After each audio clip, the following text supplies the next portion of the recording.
redactar un plan de emergencia y un plan de evacuación para un edificio de departamento que para un shopping, por ejemplo. No es el mismo uso, no es la misma cantidad de personas, o sea, todo es distinto. Entonces, depende de eso también. Bueno. Acá vamos más a lo nuestro. Esto es un anexo de la ordenanza de la municipalidad que nos guía o nos dictamina en qué casos usamos esquemas básicos, en qué casos usamos esquemas centralizados y en qué casos usamos protección hidráulica. Porque nosotros podríamos utilizar un esquema centralizado que no necesariamente tenga protección hidráulica. Por ejemplo, un hotel que dice acá, dice hospedaje transitorio, hoteles, moteles. Si tenemos una superficie de hasta 2 niveles de altura, hasta 400 metros cuadrados, nuestro esquema de protección va a ser el esquema básico autónomo nomás, que es el esquema para, digamos, construcciones chicas y sencillas. ¿A qué nos referimos con chicas y sencillas? Superficie chica o superficie chica, ¿verdad? Y usos de vivienda y sin complicaciones, o sea, sin demasiado aforo de gente. Entonces, por ejemplo, si tenemos un hotel de 5 niveles de 300 metros cuadrados, para darle así una combinación casi misma, según la superficie, teóricamente tendría que ser esquema básico autónomo. Pero como ya sobrepasa los 2 niveles de altura, automáticamente tiene que ser esquema centralizado. Entonces, que no les confunda eso, hay un concepto en la ordenanza que es edificio de altura, que son, pero no me acuerdo bien, pero son 28 metros, que es 5 niveles. Entonces, más de 5 niveles de edificio de altura, eso automáticamente le califica a la edificación para tener un esquema centralizado. Entonces son conceptos que tienen que tener que, si bien de repente la superficie puede no ser mucha, igual la cantidad de niveles es ahí lo que es, digamos, la prioridad para el tipo de sistema de protección que tenemos que tener en cuenta. ¿Por qué le digo esto? Porque no es lo mismo proyectar un sistema de protección básico autónomo que un centralizado. ¿Por qué? Porque tiene que dejar espacio en el centralizado para todo lo que es los detectores, los pulsadores, y todo eso tiene que estar conectado al panel central de control, que necesita un espacio, y todo eso está conectado por cables. Entonces, eso tiene un espacio, un lugar que tienen que prever. Entonces, volviendo a esto. Lo primero que hacen es verificar el uso. Acá en este cuadro, nosotros estamos en tema de hoteles. Tenemos un hotel 1000 metros cuadrados de 3 niveles. No, 2 niveles vamos a poner, que sea 1000 metros cuadrados. Hasta 2 niveles de altura, supuestamente básico autónomo, pero nuestra superficie sobrepasa los 400 metros cuadrados. Vamos, digamos, al siguiente sistema y dice de 400 para arriba. Es excelente. Entonces tenemos un esquema centralizado, pero tenemos más de 900 metros cuadrados, que significa que nuestro sistema tiene que tener también protección hidráulica. ¿Qué es la protección hidráulica? El sistema de rociadores. ¿Y qué implica tener rociadores o protección hidráulica? Implica tener una reserva de agua única y exclusivamente para incendio. Entonces ahí tenemos una, digamos, complicación extra, que tenemos que pensar dónde y cómo, o dónde principalmente va a estar nuestro tanque de agua, porque necesitamos ese volumen de agua para nuestro incendio, que tiene que ser completamente independiente al volumen de agua que se va a tener para consumo agua potable. Bueno, luego tenemos, al saber que tenemos que tener protección hidráulica, volvemos, o digamos, vamos más hacia la derecha de nuestro cuadro de Yeshua y vemos qué son los requerimientos de la protección hidráulica. Esto que ven acá es boca de incendio siamesa. La boca de incendio siamesa es esto,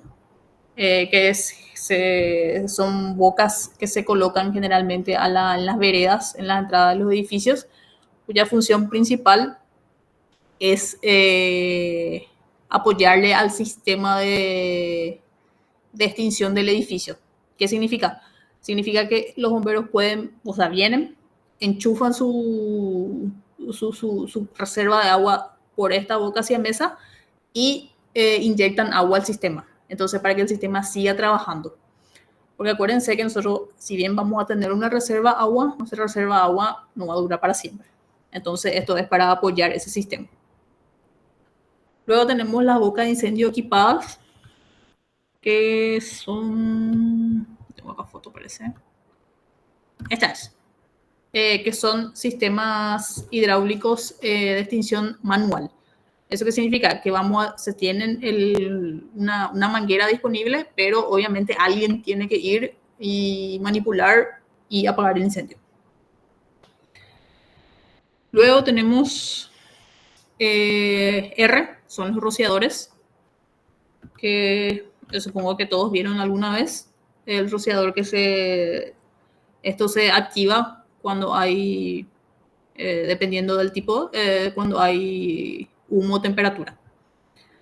Y luego tenemos el TR, que significa tanque reserva, que evidentemente, como ya dijimos, si tenemos protección hidráulica, tenemos que tener un tanque reserva. Y CB es cuerpo bombeo, entonces eso van de la mano. Lo que depende, la utilización o no de boca de incendio siamesa o equipada, depende otra vez del tipo de edificación. Como ven acá, por ejemplo, en el ejemplo que nosotros estamos manejando, de hotel de 1000 metros cuadrados, la ordenanza no te exige boca de incendio siamesa ni boca de incendio equipada. Eso no significa que un proyectista o un dueño de un hotel diga, no, vamos a poner. Te dice nomás que no es exigencia de la ordenanza. Por ejemplo, que no es lo mismo que, por ejemplo, este barrio cerrado, que te dice que sí tiene que haber boca de incendio siamesa y equipada. Entonces, acá sí no es cuestión de elección. Acá tiene que haber porque tiene que haber. Entonces, son esos pequeños detalles los que te tienen que ir viendo. Entonces, en nuestro caso, un hotel de 1000 metros cuadrados, 2 niveles, no hace falta, según la ordenanza, boca de incendio siamesa ni equipada, pero sí rociadores. Entonces, ahí vamos a nuestro siguiente punto, digamos, que es, bueno, tengo que tener una protección hidráulica, tengo que tener un sistema de bombeo y tengo que tener un volumen de reserva de agua. ¿De dónde sale esa reserva? Sale de la misma ordenanza otra vez. Para la red hidráulica, la ordenanza clasifica 3 tipos de riesgos, que son los que se ven acá. Clase 1, clase 2 y clase 3. Clase 1 generalmente son los más sencillos, usos habitacionales, hoteles, edificaciones pequeñas. Clase 2 son... por acá. Clase 2 ya es todo lo que sea edificio en altura, incluida la planta baja. Todo lo que sea residencial, hotel, hospitales, ya con más aforo de gente.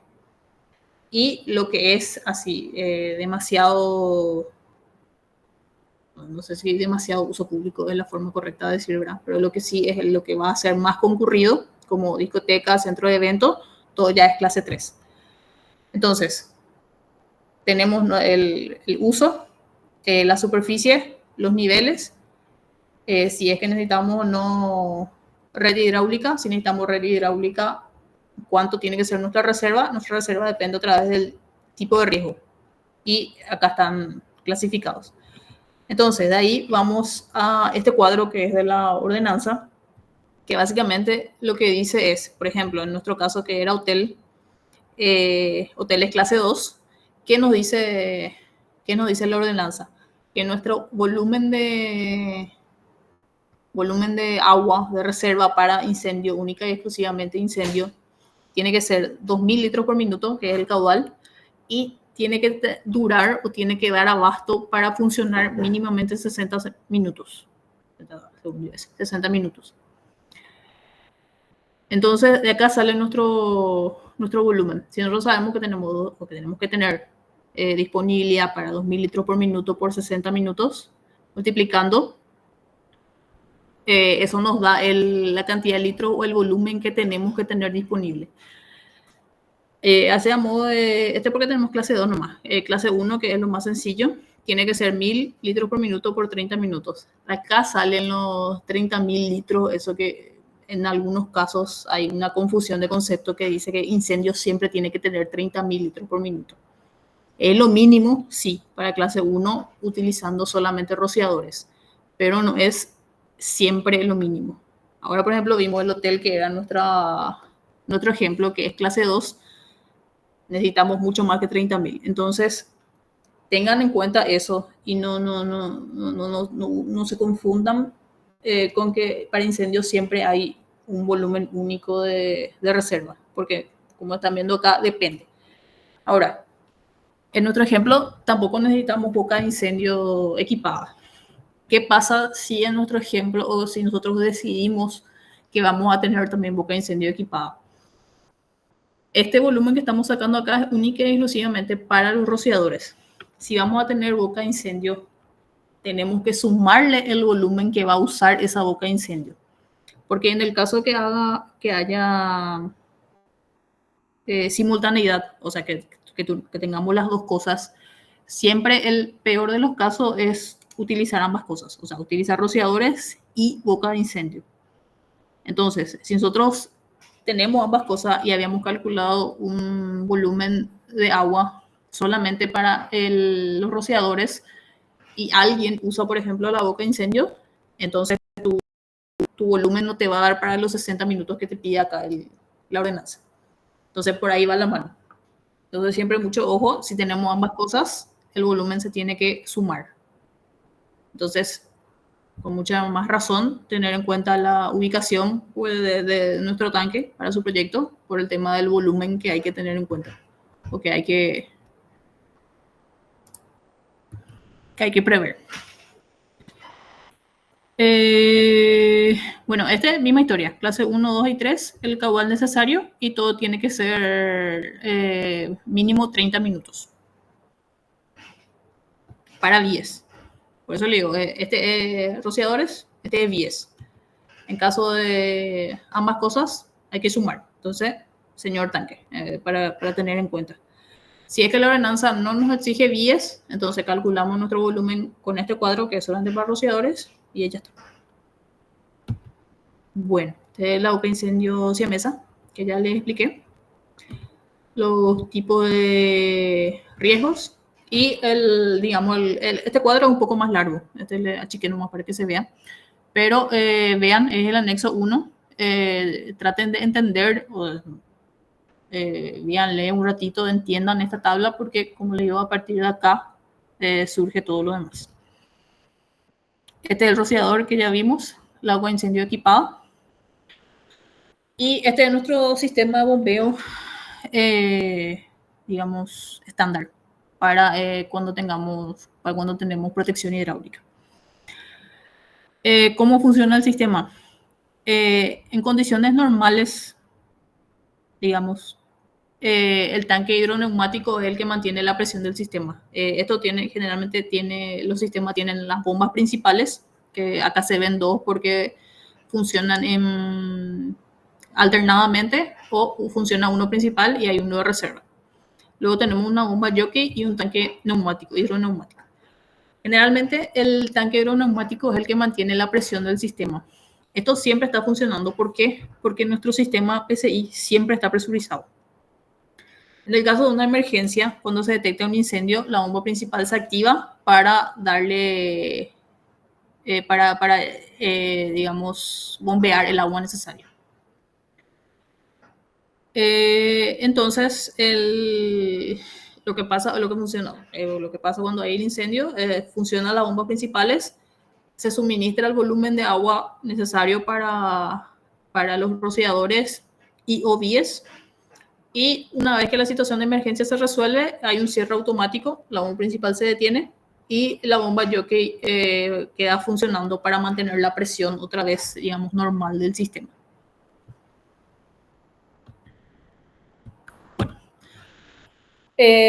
Un siguiente concepto que tenemos según la ordenanza es la escalera presurizada. Que esto es un sistema diseñado para mantener la presión del aire en el interior. ¿Qué significa esto? Manteniendo una presión interna dentro de la caja de la escalera, se evita la entrada de humo. Entonces, acá tenemos otra vez, volvemos a lo que habíamos visto inicialmente, medidas pasivas. Esto tiene que ser una caja así, y medio independiente, o sea, solamente de escalera, con puertas cortafuego. ¿Por qué?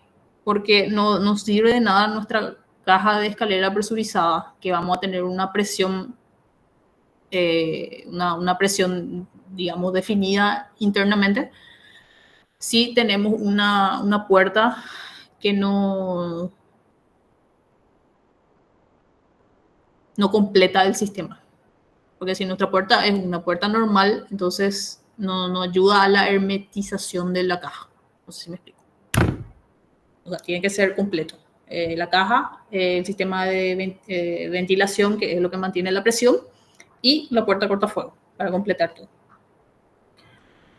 Bueno, el sistema de ventilación es un sistema que inyecta aire fresco. Esto crea la diferencia de presión que evita que entre el humo. El flujo de aire, las puertas y los sellos, que es lo que hablamos recién, y el mantenimiento de la presión, que el sistema de ventilación se activa en caso de incendio. Esto también todo tiene que estar controlado con o a partir o desde nuestro panel de control central. Y la escalera segura, obviamente la puerta cortafuego, que tiene que tener la barra antipánico, que es la forma fácil de abrir este tipo de puertas en caso de pánico.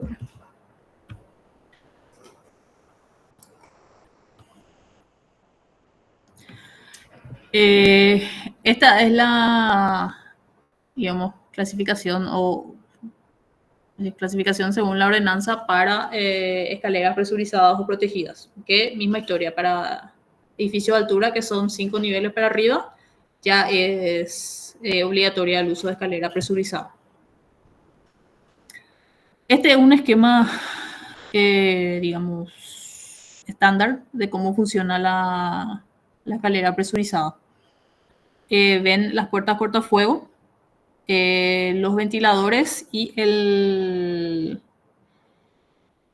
la columna, digamos, de ventilación que se ve al costado acá.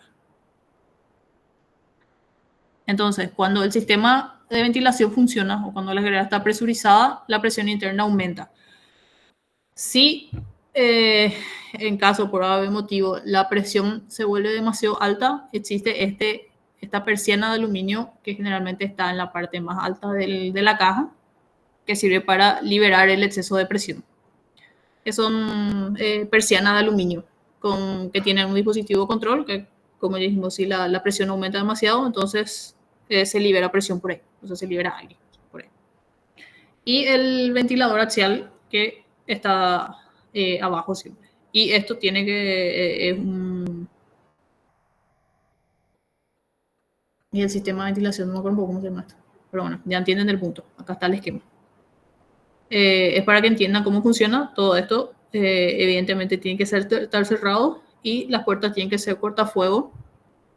Según la ordenanza municipal, cortafuego tiene que ser resistencia al fuego mínimo, se llama RF 120. ¿Qué significa eso? Resistencia al fuego 120 minutos. O sea que hay puertas cortafuego que resisten más tiempo. Pero lo que la ordenanza pide o lo que generalmente la INTN también certifica es RF 120, que es el mínimo. Hay también 180, pero es lo mismo. Bueno, ahora ya sabemos todo lo que tenemos que tener en cuenta. Ahora esto, como todo, hay que plasmar en en un plano, en un layout. Entonces, tenemos las simbologías para detectores, que estimo que alguna vez habrán visto todo: humo, calor, HC, termóvil isométrico TB, los sensores, el panel central de control, que acá dice PCC, no se ve nomás bien, pero esto está todo en la ordenanza. Estos los principales tienen que manejar para saber o para proyectar o para entregar su proyecto. Tenemos el panel, los pulsadores, las alarmas, audiovisual y audible. Lo más importante, los detectores, el panel, los pulsadores y la luz de emergencia. Que no está acá que la luz de emergencia generalmente se pone, y si mal no recuerdo, no me acuerdo. Pero ese le voy a agregar ahí después para que no tengan duda. Un tema que no está en ningún lado, pero para tener en cuenta: los pulsadores manuales, siempre también colocar en lugares cerca de la salida. Por ejemplo, en edificios de departamentos se suele colocar a la salida de las escaleras, así en el lobby, digamos. Entonces, si alguien se está escapando, digamos, y todavía no se activa el sistema automático de alarma, al salir se puede activar. La idea es que esté a mano. Y las alarmas también en lugares visibles, y que realmente llame la atención. O sea, no sirve nada poner una alarma en un depósito que está ahí en el extremo de tu piso, por ejemplo. Entonces, esos detallecitos va a tener en cuenta. Y el panel de control, generalmente existen luego salas técnicas donde están todos los sistemas del control de los edificios, y eso se incluye ahí en esa sala técnica. Y hasta acá llegamos. No sé si me olvidó algo. No sé si tienen alguna duda, consulta. Creo que el examen es la otra semana.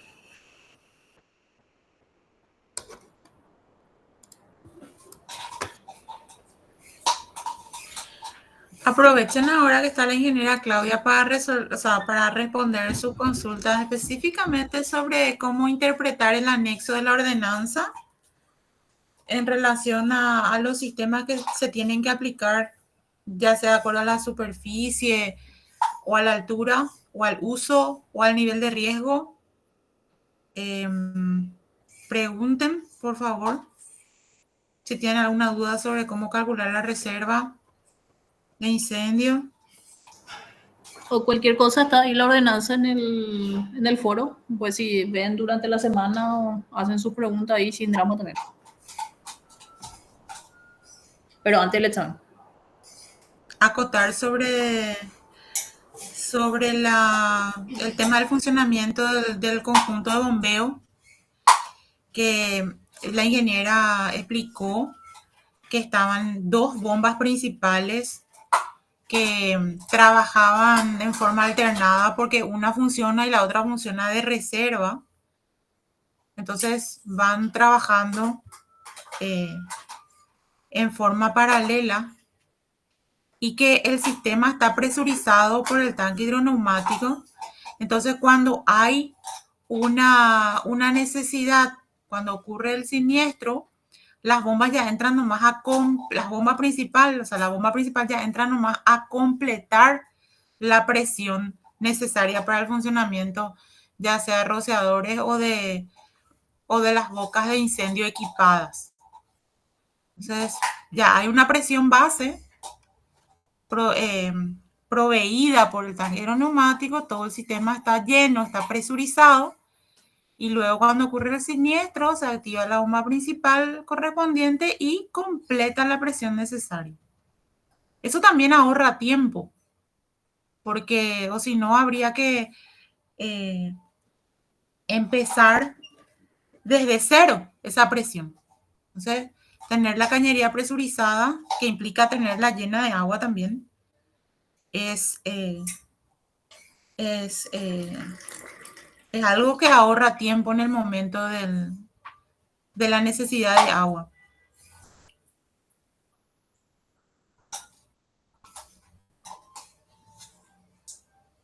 Bueno, si no hay más algo que acotar, le agradecemos mucho más a la ingeniera que dice cuáles son los temas que entran en el segundo parcial.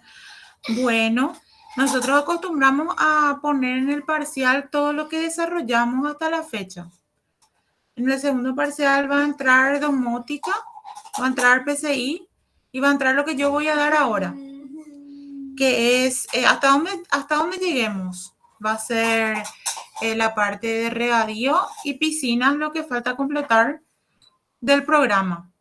Después ya tenemos trabajos prácticos, nada más. Ya estamos cerrando el semestre. Profe, o sea, dentro de 2 semanas ya es la entrega final por ahí del TP o cómo es. O es De una acuerdo a corrección. bueno, eso es un tema. Ustedes se estuvieron inscribiendo en los grupos. Vamos a ver la cantidad de grupos que tenemos y vamos a distribuir esos grupos en las fechas que tenemos para exponer. Creo que Ya. son 2 fechas las que tenemos o 3. Tengo que revisar nomás el calendario. Pero Y algunos sí va a ser, o sea, va a tener que exponer primero una. ¿Cómo? No vamos a tener una corrección previa por ahí para Ustedes ver. pueden tener corrección previa. Me envían nomás su trabajo práctico para que yo mire. Ok, ok. Me envían su PowerPoint a mi correo y yo voy a mirar. O el Word, el material que van a presentar. Capaz tengan un PDF, qué sé yo. Ok. El material que van a usar para presentar me envían y yo le voy a dar una pequeña evaluación y comentarios antes de que ustedes expongan. Lo que sí, me imagino que a esta altura ya están todos los grupos cerrados, ¿verdad? Ya no hay más Y nuevos grupos que quieran anotarse. Ingeniera Claudia. Ya, no, dije. Bueno, entonces ya tenemos una cantidad de grupos. Hay 3 fechas para distribuir los grupos. Después del segundo parcial, que es el 8 de octubre, tenemos el 15, el 22 y el 29 para exponer.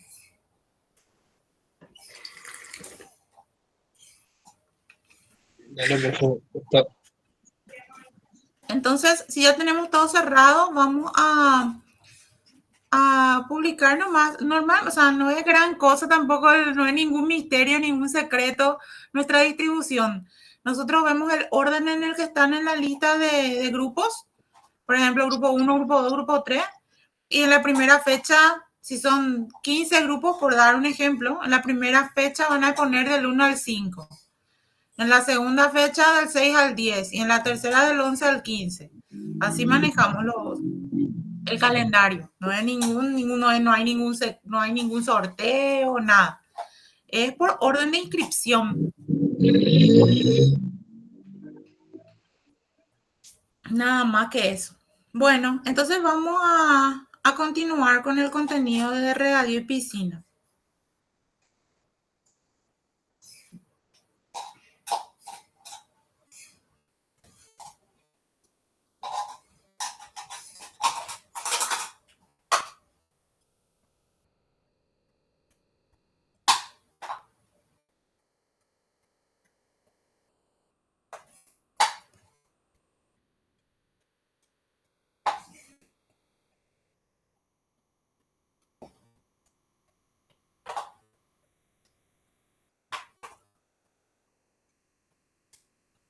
Bueno, siguiendo un poco con el tema hidráulico, vamos a hablar 2 temas que tienen que ver con cañerías y distribución de agua.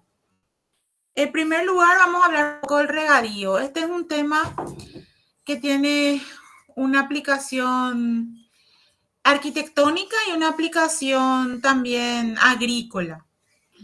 Y bueno, ¿por qué nosotros estudiamos esto? Porque bueno, es una instalación que no solamente está presente en nuestros proyectos, donde hay jardinería, sino que también está presente en cuanto a los jardines verticales, en todo tipo de proyectos, inclusive adentro. Y como si esto fuera poco, también esto se puede automatizar, se puede domotizar, o sea que no podemos estar ajenos a los sistemas de regadío. ¿En qué consiste el regadío? Bueno, consiste en el suministro de agua al terreno por medios artificiales. Se trata de imitar la lluvia y de conseguir dar humedad a la vegetación. Se trata también de mejorar la calidad del terreno. Hay suelos que son muy secos y están muy drenados, entonces, por sus características naturales. Entonces, para que la vegetación pueda prosperar, se necesita regar. Y también para dar el mantenimiento de los espacios verdes que son tan necesarios para la vida, para la calidad de vida. Ese es un hecho. Bueno, ¿cuáles son los medios de riego? Por decir, tenemos los naturales, obviamente, y los artificiales. ¿Cuáles son los naturales? O que se pueden considerar naturales. Son aquellos en que el riego se realiza a través del curso de agua, a través de los ríos, arroyos, manantiales, por medio de nada más que hacer canalizaciones. Si bien es un semi-natural porque hay que hacer un trabajo que es excavar, hacer canales, es menos artificial que ya introducir cañerías, bombas y otro tipo de elementos de mayor complicación. Entonces, vamos a considerar naturales aquellos que se surten de ríos, arroyos y manantiales y que por medio de canalizaciones nada más se distribuyen esos caudales necesarios para el riego.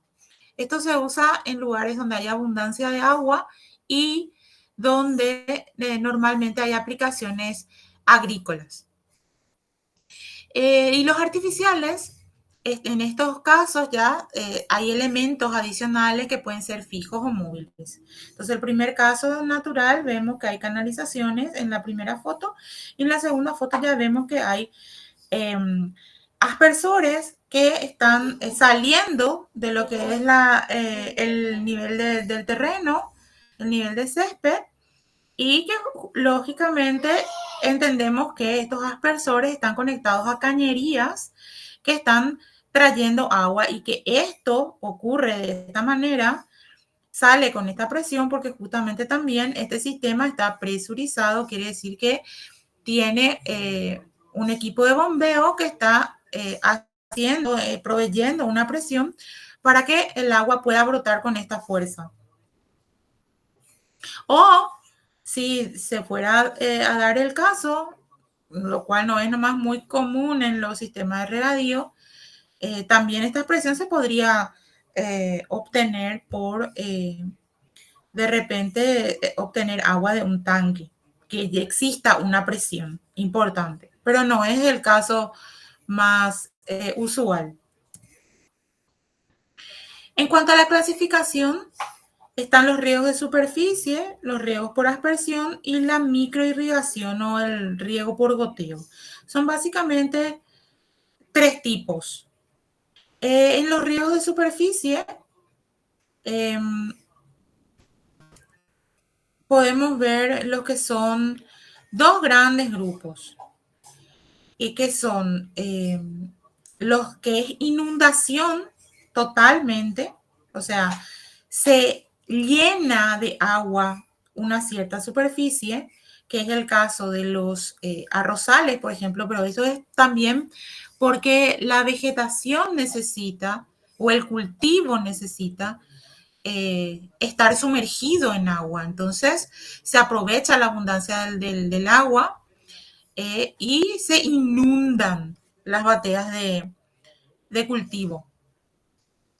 Y luego está el otro tipo en el que con menor cantidad de agua y sin inundar, el agua se conduce a través de surcos excavados en el área de cultivo, que es diferente de llenar toda la superficie o inundar completamente la superficie. Acá el agua recorre en surcos. Entonces, estas dos formas se aborda lo que es el riego por superficie. ¿Cuáles serían los factores? Estuvimos diciendo un poquito, adelantándonos, los factores que favorecen el riego por superficie o cuándo es indicado este riego o cuándo se opta por un riego así. Cuando no se dispone de capital para hacer una inversión inicial en otros tipos de sistemas más sofisticados, la mano de obra es relativamente barata para operar un sistema de superficie. La topografía de la superficie es tal que solo requiere muy poca preparación adicional para la implementación de un riego por superficie, teniendo en cuenta que no existe tanto capital. Y el gasto de agua es relativamente grande, entonces quiere decir que se dispone, que hay abundancia de agua. Entonces, hay abundancia de agua, hay una topografía favorable, se dispone de mano de obra y facilita el no tener que hacer grandes inversiones que serían necesarias si se abordara otro tipo, si se eligiera otro tipo de regadío. En cuanto, bueno, ya pasamos al riego por aspersión. En el caso del riego por aspersión es diferente, o sea, no estamos inundando nada ni conduciendo agua por canales o surcos, sino que estamos llevando el agua por cañerías. El agua o estas cañerías están presurizadas y activan los llamados aspersores, que son dispositivos que permiten la salida de agua en forma de lluvia. Entonces acá emulamos lo que es o imitamos lo que es la lluvia, que es la forma natural de riego. Y bueno, esto se hace de forma localizada, pero depende también de la tipología de los aspersores para poder definir si esta localización de lo que es la lluvia va a tener tal o cual característica, tal o cual geometría. Y también tal o cual alcance, o sea, si vamos a regar un radio de 2 metros, un radio de 5 metros, un radio de 7 metros, etc. Entonces, y cómo vamos a regar, si vamos a regar en un cuadrante, si vamos a regar en 180 grados, si vamos a regar todo alrededor en 360 grados. Y así se van tipificando y caracterizando los aspersores por esas capacidades que les estoy mencionando. Otra forma de clasificar los aspersores, que bueno, que es más simple y básica, es si son portátiles, semiportátiles o fijos. Que en este caso, cuando no son fijos, quiere decir que podemos mover nuestros aspersores. En este caso, normalmente están conectados a mangueras flexibles nada más y todo el sistema se traslada de un punto a otro. En el caso de los fijos, no, porque son cañerías enterradas. Y otra forma de clasificarlo sería de acuerdo a la naturaleza de su movimiento. Esto también es importante. Si el movimiento es continuo, si es en línea, si tiene un pivoteo, si tiene un movimiento alto o bajo. Y bueno, estas características son más específicas y dependen también de la naturaleza de lo que hay que regar.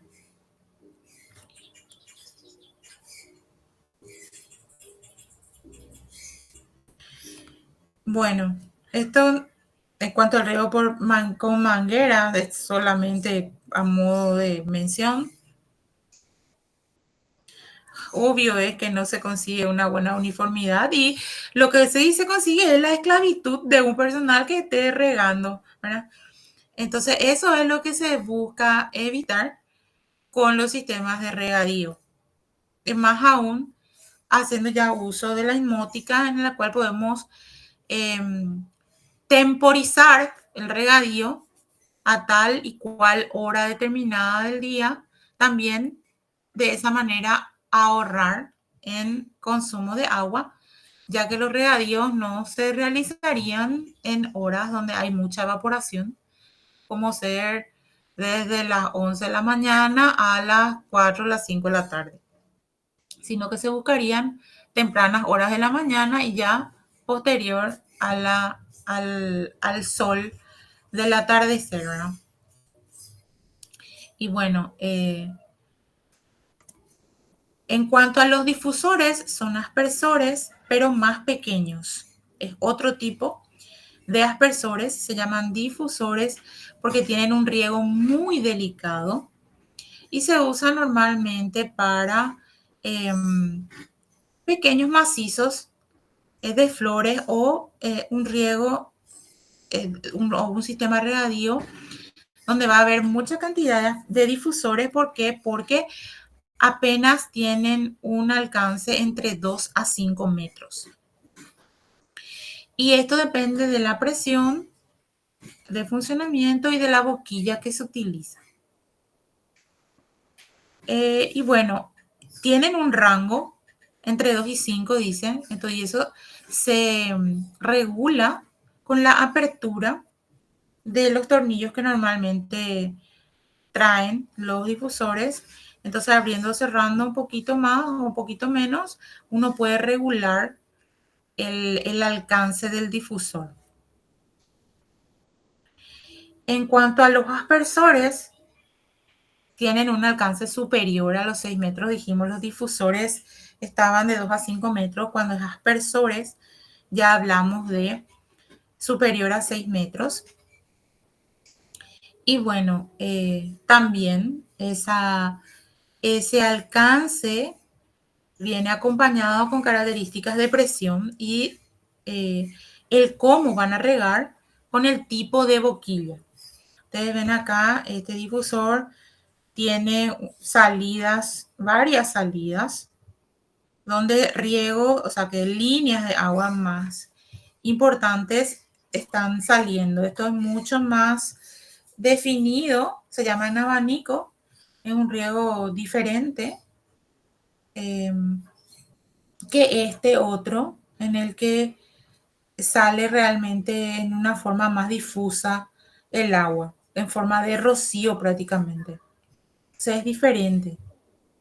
Y a veces hay una intención de visual con el regadío también. A veces se aprovecha, puede ser llegar a ser un espectáculo, inclusive en algunos jardines de cierto porte. Una distracción puede llegar a ser, aparte de un uso útil y práctico que es el regar el césped o las plantas, las flores que están en ese jardín. Bueno. Cuando adoptamos el riego por aspersión en suelos desnivelados o profundos para ser apropiadamente nivelados. Cuando los costos de nivelación son excesivos. ¿Por qué dice esto? Porque esto es teniendo en cuenta que tal vez hubiera sido posible de repente utilizar un método de surcos, pero para hacer eso hay que entrar en movimiento de suelo. Entonces, no. Si necesitamos nivelar para poder entrar a utilizar un sistema de surcos, entonces no. Vamos a utilizar nomás sistema de aspersión para el riego. Y esto es cuando hay mucha superficie también. Y bueno, desde el punto de vista de la economía. También desde un punto de vista de conservación del suelo, cuando el suelo es fácilmente erosionable, utilizar una barrida, una inundación de agua no es algo no es algo que se pueda realizar sin tener sedimento y acumulación de sedimento en otro punto del terreno. O sea, vamos a barrer con nuestro suelo, vamos a erosionar todo el suelo y eso no es lo que se puede o lo que se quiere hacer. Entonces, en un caso donde el suelo es erosionable, ya no se piensa en usar inundación o surcos. ¿Por qué? Porque va a arrastrar demasiado sedimento y va a modificar demasiado grande el terreno a corto y mediano plazo. Luego, el gasto de agua disponible, o sea, no hay demasiada agua. Siempre tengan en cuenta que esto está pensado en contraposición con un riego de superficie, ¿no? El agua no es tanta como para poder hacer un riego de superficie, pero se puede obtener porque es necesario tener una fuente de agua para poder implementar un riego por aspersión. Normalmente hay que tener fuente de agua y un reservorio del cual nuestra bomba de presurización se va a surtir. Entonces, la bomba va a tomar el agua y va a presurizar la cañería de regadío para abastecer estos aspersores. Y bueno, un riego de superficie que requiere una mano de obra. En el caso de que hay que, bueno, abrir, cerrar compuertas cada día, ¿no? Es diferente que apretar un botón de orden para que pueda hacerlo cualquiera, ¿verdad? Con una mínima capacitación. Es muy diferente, ¿verdad? Que hacer todo el trabajo de coordinar apertura de compuertas y ese tipo de cosas. Y también vale decir por la envergadura del terreno, ¿verdad? El terreno a regar se trata de, no sé, una cancha de fútbol, se trata de un jardín privado, se trata de repente algo más importante ya puede ser una cancha de golf, pero igual eso se va a sectorizar, no se va a regar todo con un solo sistema. Entonces, no es lo mismo que hacer el regadío de hectáreas de cultivo. Y bueno, ya el caso particular centralizado de lo que es la aspersión ya es el riego por goteo. Acá no hay aspersores, acá lo que hay es cañería, sí, pero es cañería perforada o cañería que tiene terminaciones donde puede salir el agua.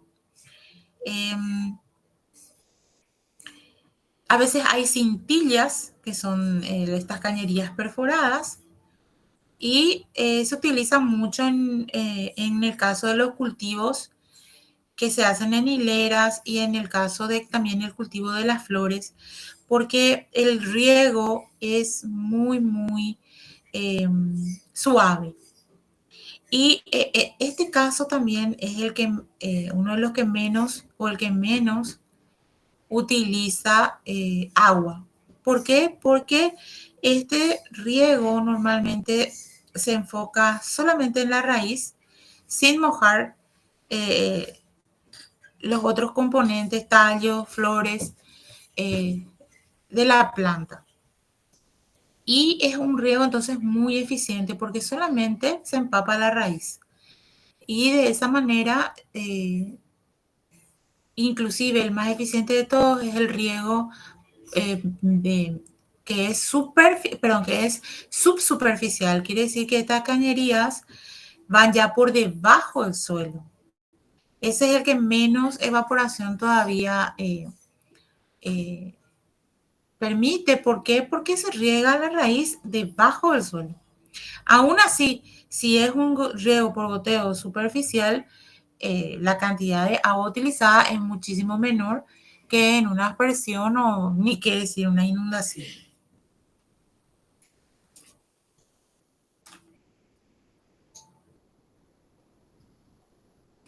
Y vemos, está subterráneo, tuberías perforadas que se entierran en el suelo a una determinada profundidad, normalmente entre 5 y 50 centímetros, según sea la planta a regar.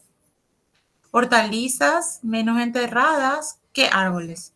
Y si el suelo es más arenoso o arcilloso. Depende entonces esta profundidad de si el suelo es más arenoso o arcilloso y también de la profundidad de las raíces. Decíamos, tiene menos pérdida de agua por no estar expuesto al aire, a la evaporación. Tiene menos malas hierbas porque la superficie se mantiene seca. El riego se da por debajo de la superficie. Es más estética, no vemos porque están enterradas esas cañerías. Y también permite el empleo de aguas residuales depuradas, que vuelven a tener un segundo filtro al estar las aguas saliendo por debajo del suelo. Entonces, el riego por goteo o microaspersión es un riego muy eficiente desde el punto de vista del uso de agua. Hay goteros que están integrados a la propia tubería.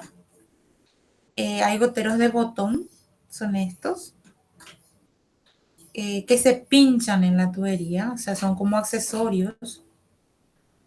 Y las ventajas del riego por goteo es el ahorro de agua y mantener un nivel de humedad en el suelo que es constante, sin al final el encharcamiento. O sea, no tenemos charquitos, sin embargo, la raíz se mantiene húmeda porque el nivel de humedad en el suelo se mantiene constante. Un goteo ahí, tic, tic, tic, constante, que mantiene siempre húmeda esa raíz. Cuando se selecciona entonces este tipo de sistema,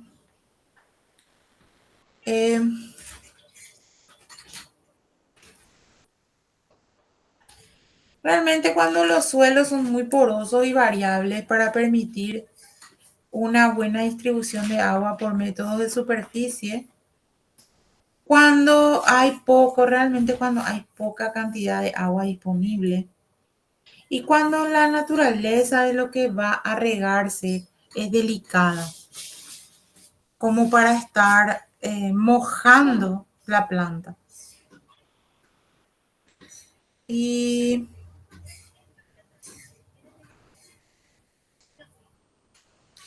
también el costo de la mano de obra es alto, siempre en relación al sistema de superficie. O sea, tener un sistema de superficie implica un costo de mano de obra que con estos sistemas fijos no existe.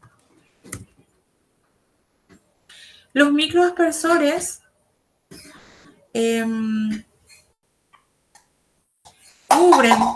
cubren más superficie que los goteros tradicionales y se usan para regar frutas y flores.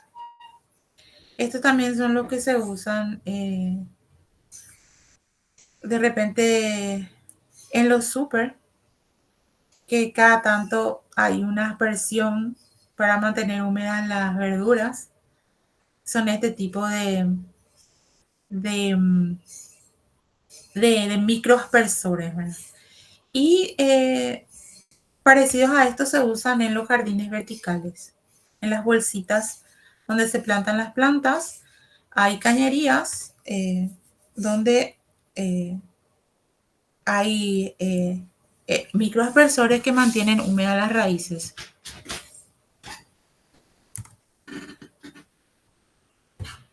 La selección del sistema de riego es finalmente lo que es importante decidir. Y ¿de qué depende? Es aquel que mejor se adapta a las condiciones del sitio, que hay que tener en cuenta el sitio. y el que mejor se adapte también a la vegetación. Estos sistemas o esta instalación combina normalmente experiencia y análisis de factores como, dijimos, el sitio, los aspectos económicos, o sea, qué presupuesto hay, o sea, disponibilidad de materiales, equipos, mano de obra y el tipo de riego necesario de acuerdo a la vegetación. En cuanto a ayuda al gremio, posiblemente se necesite al jardinero porque nos va a decir las plantas, cuál es su firmeza como para poder seleccionar los aspersores o los difusores. El plomero es el que va a hacer conexiones necesarias a la fuente de agua. El electricista va a conectar las bombas en el caso de los sistemas por aspersión o por goteo. Y cuando hay un ingeniero, o sea, cuando hay cultivos, así como el jardinero o el especialista en paisaje, ¿verdad? Va a ser el tema del agrónomo para poder decirnos también la firmeza de la vegetación, de tal manera a seleccionar el aspersor o el tipo, perdón, de riego que sea más adecuado. Bueno, sobre regadío y la parte de aspersión, hay un material en la plataforma, a ver, que ustedes tienen que revisar.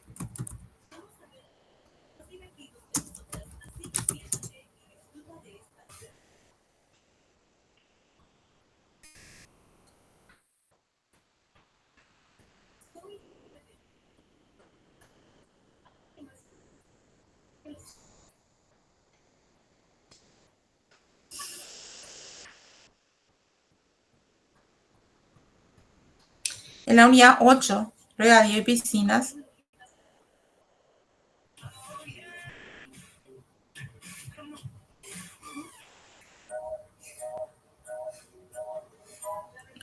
en la parte de regadío hay un manual de diseño de un sistema de riego residencial y también hay regadío por goteo, diseño y mantenimiento del regadío por goteo. En este manual de diseño de un sistema de regadío residencial hay unos conceptos que quiero que miren.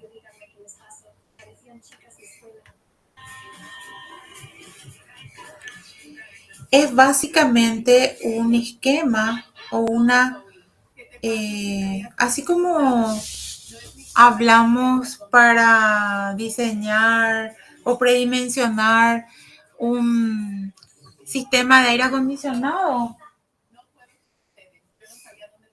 Acá tenemos también tipo una rutina para diseñar nuestro sistema de regadío de un jardín. El primer punto es la zonificación del área de jardinería.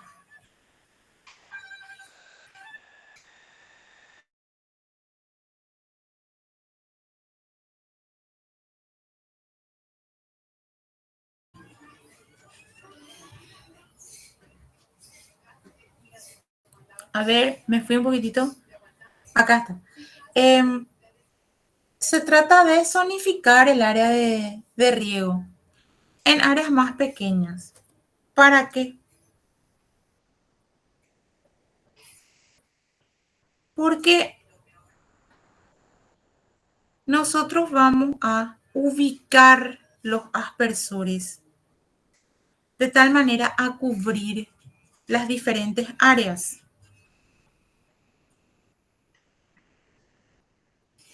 Y vamos a hacerlo de la siguiente manera. Vamos a tomar el área y vamos a poner aspersores. Fíjense un poco cómo estos aspersores cubren el área. Estos aspersores que se ponen en primer lugar en las esquinas son aspersores que cubren un ángulo de 90 grados. Es decir, el agua sale por estos aspersores cubriendo esta área y de esta forma, en 90 grados. Si nosotros colocamos 4 aspersores, uno en cada esquina, vemos que hay zonas donde se superpone el riego, pero hay zonas donde no hay agua. El objetivo del regadío es que toda el área se riegue. Entonces, cuando vemos que con el radio del aspersor y con el ángulo de 90 grados hay un área vacía, entonces vamos a colocar aspersores a lo largo de los perímetros de nuestra área seleccionada. Entonces, primer paso, esquina. Segundo paso, perímetro. Y colocamos en el medio. Ya no colocamos, o sea, en el medio del lado, ¿verdad? Ya no colocamos de 90, colocamos de 180 grados en el medio. Y ahí vemos que ya hay una cobertura total. Si aún así no hubiera una cobertura total, se procede a colocar inclusive aspersores de 360 grados en el medio. Ese ya es el paso 3.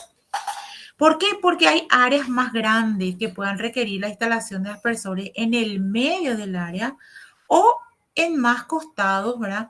Para proporcionar cobertura traslapada, se le llama, a estas áreas de superposición del riego. Entonces, esta forma de regar o este tipo de aspersor es un aspersor de 360 grados.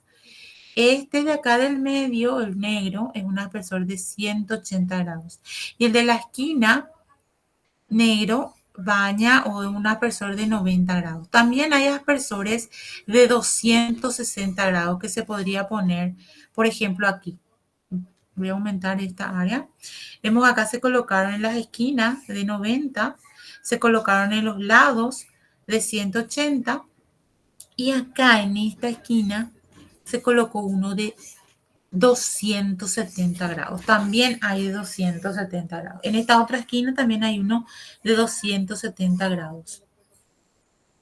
Acá se cubrió todito con 90 y 180. Acá, sin embargo, en lugar de poner de 270, se puso nomás en las esquinas de 90.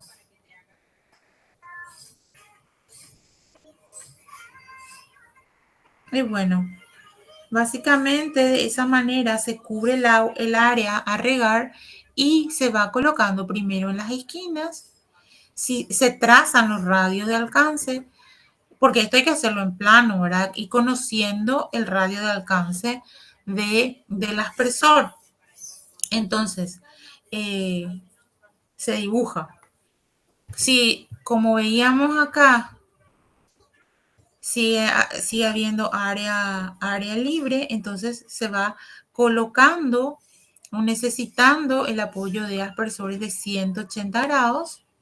Y si aún así es insuficiente, vamos a ver en nuestro plano, entonces se coloca en el medio uno de 360 grados. Y básicamente esa es la rutina para colocar los aspersores.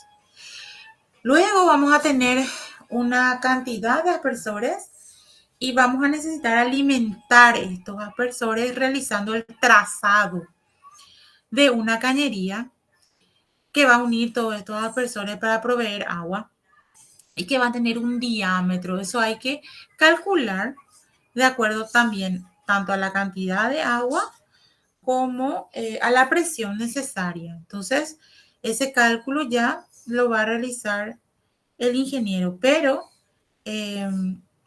ustedes van a marcar en el plano la cantidad de aspersores necesaria. Y el ingeniero va a calcular el diámetro de cañería para esta cantidad de aspersores.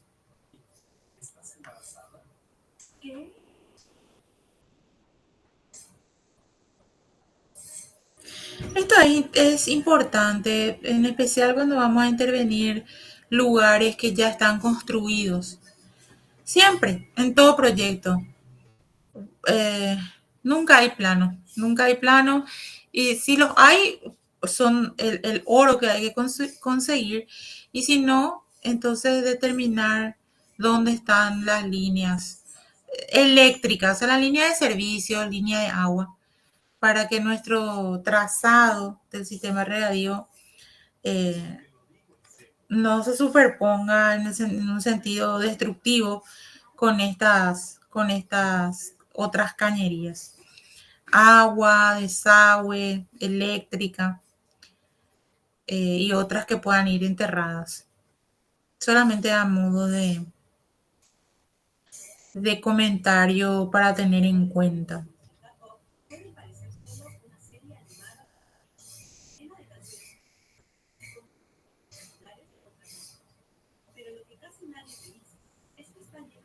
Bien.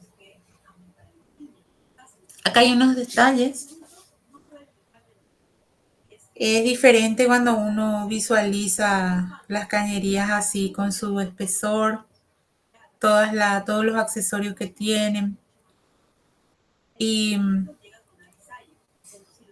donde se van instalando otros accesorios como electroválvulas o llaves que permiten, por un lado, el control. Las electroválvulas permiten el control del sistema en cuanto a su operación, ¿verdad? En cuanto a en qué tiempo va a ocurrir el regadío. Y las válvulas de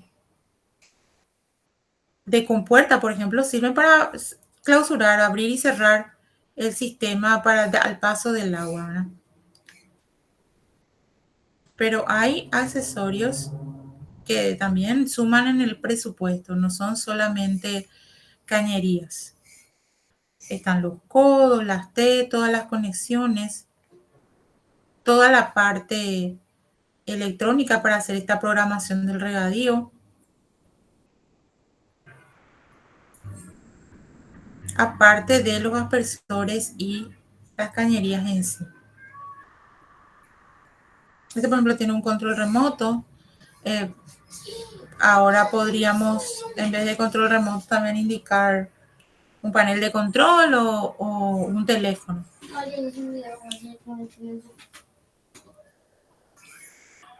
Bien.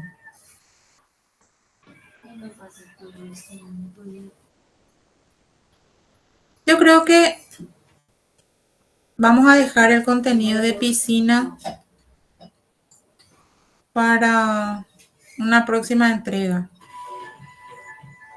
No va a entrar en el examen piscinas. Vamos a hacer solamente incendio, regadío y domótica. Aprovechen porque así el examen va a ser más corto y para completar los puntos que les falta ya para conseguir firma. Yo voy a tomar 20 minutos de la clase de exposición para desarrollar piscinas para el final. ¿Estamos? Pasa que es un contenido que merece la pena darle la atención al inicio, ¿sí? Entonces, vamos a darlo en una siguiente clase. ¿Hay alguna consulta sobre el tema regadío?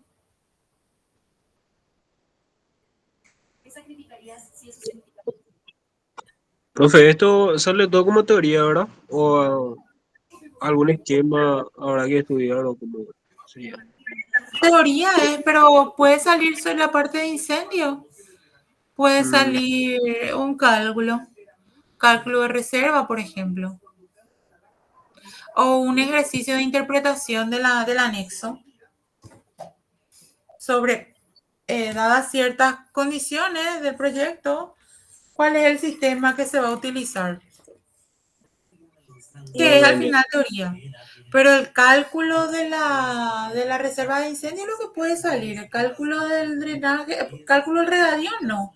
Pero sí puede salir un ejercicio, por ejemplo, dada un área de un tal proyecto, ubicar y tipificar los aspersores, por ejemplo.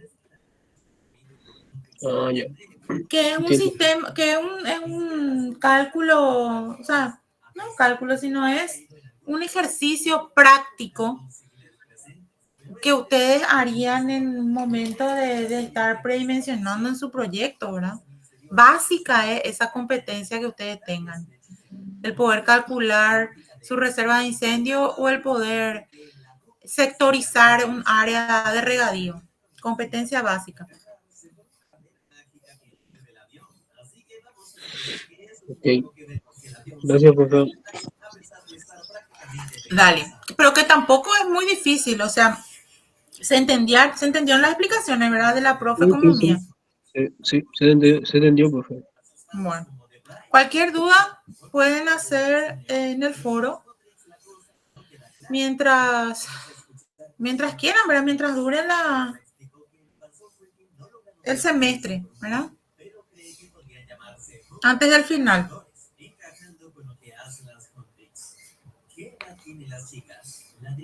¿Vieron sus calificaciones en el EALU, verdad? Sí, hace rato ya apareció, profe. Sí, pero la vez pasada pregunté y nadie me respondió. Ah, Por no. eso vuelvo a preguntar. Bueno, si no tenían sus calificaciones ya hubieran dicho, ¿verdad? Sí. Bueno, y eso. Es la única materia que tenemos por ahí, profe. Las demás no quieren pasar todavía sus notas.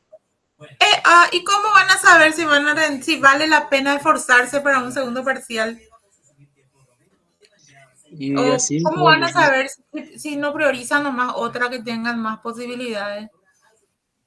Realmente, como profesores, o sea, también no quiero mandarle al frente a mis colegas, pero como profesores, como exigencia, apenas una semana antes del segundo parcial es la última fecha que tenemos para divulgar las notas. O sea, hasta ese momento estamos todavía amparados, ¿verdad?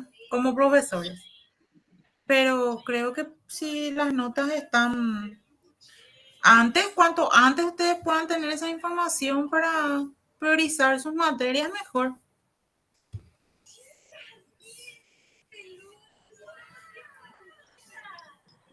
Esta es una de las primeras que se rinde. Sí, la primera, o sea, el Que segundo se parcial rinde el va a ser la segundo parcial. la Ah, primera bueno. materia.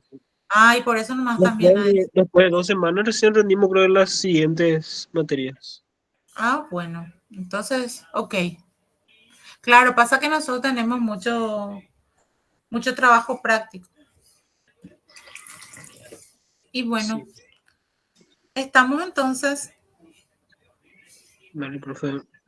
Dale, muchas gracias. Gracias a la ingeniera Claudia que hizo un excelente trabajo con los grupos y se puso súper bien. Hoy yo escuché toda su exposición. Gracias, Inge. Y bueno, nos vemos entonces en el examen. Ahí ya vamos a vernos cara a cara. La vez pasada yo me fui a la facultad y no anduvo el proyector y eso realmente me encabreó. Y como teníamos contenido que desarrollar, importante contenido, porque el contenido de incendios es importantísimo, el de aire acondicionado y el de incendios son los que más se usan. Entonces no podíamos arriesgar tener un fracaso como el de la vez pasada, no. Aparte que amenazaba lluvia y todo eso, entonces forzamos un poquito tener virtual. Pero la próxima clase y los trabajos prácticos. Bueno, si ustedes prueban, inclusive podemos dar clase en otro lado, si es que no anda el proyecto. Tienen que probar realmente porque estamos previendo que las clases de los trabajos prácticos se desarrollen presencial. Entonces tienen que probar y entonces ahí vamos viendo, porque no podemos tampoco detener la exposición porque no anda el proyecto o porque no funciona la compu con el proyecto. Eso les voy a pedir, por favor. Y si va a ser así, o vemos otra aula o vemos virtual. No, si no hay condiciones para hacer presencial, lo lamento.